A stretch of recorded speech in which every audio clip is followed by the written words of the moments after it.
जी, आज मेरा जो लेक्चर है वो ह्यूमरल इम्यून रिस्पॉन्स पर है।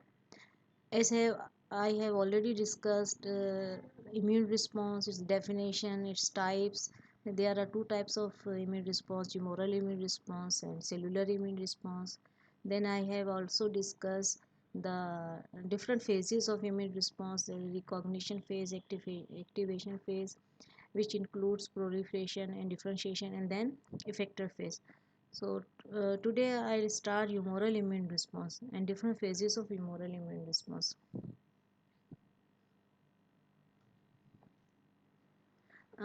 Humoral immune response can be induced by T-dependent or T-independent antigens. This antigen stimulate B lymphocytes. As I have discussed in the class that when antigen enter, it select its receptor, which may be present on T lymphocyte or B lymphocyte. If antigen is T dependent, then first of all it bind to the T lymphocytes, and then chemical signals are sent to the B lymphocytes. And if antigens are T independent, then antigen directly bind to the receptors present on B lymphocyte. And I have told you what are receptors. Receptors are nothing but antibody molecules. Now stimulated B lymphocyte produce and secrete antibodies.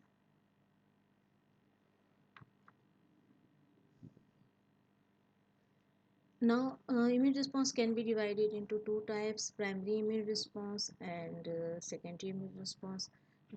मैं इस वक्त जो discuss कर रही हूँ, जो moral immune response discuss कर रही हूँ. So primary immune response and secondary immune response. Primary immune response is the response which is produced by an individual when he or she is exposed to the antigen for the first time. ठीक है. सो antigen अगर पहली दफ़ा body में enter हो रहा है तो हमारी बॉडी जो रिस्पॉन्स प्रोड्यूस करेगी, हमारा इम्यून सिस्टम जो रिस्पॉन्स प्रोड्यूस करेगा वो प्राइमरी कहलाएगा.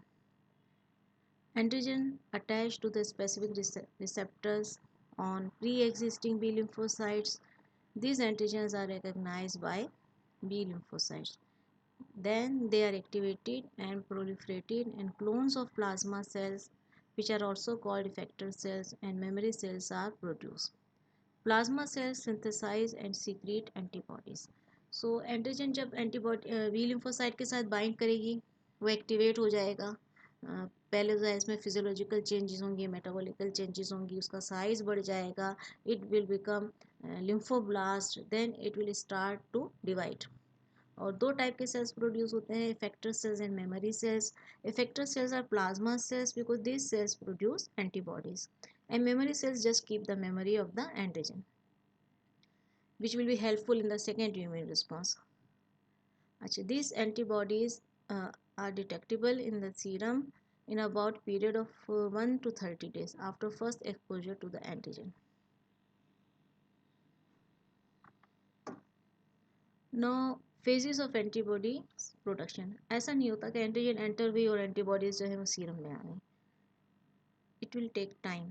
सो एंटीबॉडी प्रोडक्शन जो है उसको हम इसी तरह हम फेजेस में डिवाइड करते हैं. जैसे आपने बैक्टीरियल ग्रोथ के फेजेस पढ़े हैं: लेग फेज, लोग phase, stationary phase and decline phase. In the same way antibodies production के भी फेजेस हैं.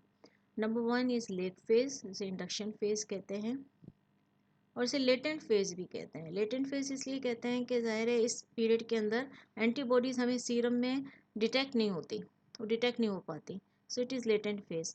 This phase begins with the antigen administration and terminates just before the appearance of first detectable antibodies in the peripheral blood. In this phase, antigen is recognized as foreign and the B cells begin to proliferate and differentiate. बिल्कुल इस phase के अंदर जो है वो ये जैसे incubation का होता है कि पीरियड क्या होता है कि पैथोजन एंटर हुआ और उसके बाद जब फर्स्ट सिम्टम अपीयर हुई, इसी तरह बिल्कुल इसके अंदर ये है कि एंटीजन एंटर हुआ और फर्स्ट डिटेक्टेबल एंटीबॉडीज जो है वो सीरम में अपीयर हुई. ठीक है. अच्छा, इस फेज़ जो है इसमें लेटेंट फेज़ होता है. इसमें क्यों एंटीबॉडी से बनती? इस पीरियड के अंदर तो रिकॉग्निशन होता है, एक्टिवेशन होता है, प्रोलिफरेशन होता है, डिफ्रेंशिएशन होता है. तो ये सारा टाइम इसमें लग जाता है, एंटीबॉडीज़ अभी बनती नहीं है. The duration of this phase very depending on the antigen but it is usually 5 to 7 days। अब ये ड्यूरेशन डिपेंड करता है एंटीजन पर, एंटीजन किस नेचर की है, पार्टिकुलेट है, सेल्यूलर है, इसका रूट क्या है, और इसके अलावा एनिमल स्पीशी पे भी डिपेंड करता है कि किस एनिमल स्पीशी में हो रहा है। वैसे आमतौर पे 5 to 7 days होता है इसका duration, but it may very. Second phase is log phase, which is also called exponential phase. In this phase, antibodies concentration increases exponentially, as consequently the titer of antibodies is markedly increased to a peak. बहुत तेज़ी से जो है, अब एक दफ़ा बस appear हो जाए ना एंटीबॉडीज़, इसके बाद उनका टाइटर बहुत तेज़ी से बढ़ने लगता है, और प्लाज्मा सेल्स जो है वो ज़ाहिर उनके क्लोन्स बने हुए होते हैं, वो बहुत सारी एंटीबॉडीज़ जो हैं वो बना रहे होते हैं। In the initial low phase IgM are produce, subsequently IgG are produce.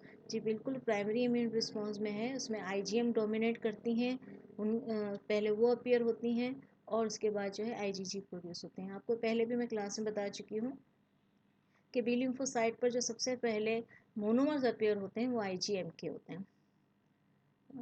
तीसरा फेज स्टेशनरी फेज है, जिसे प्लेट्यू फेज कहते हैं।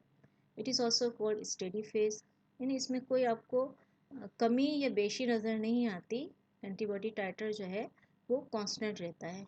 After log phase antibody levels remain relatively at a constant level because the secretion and degradation of antibodies occur almost at equal rates।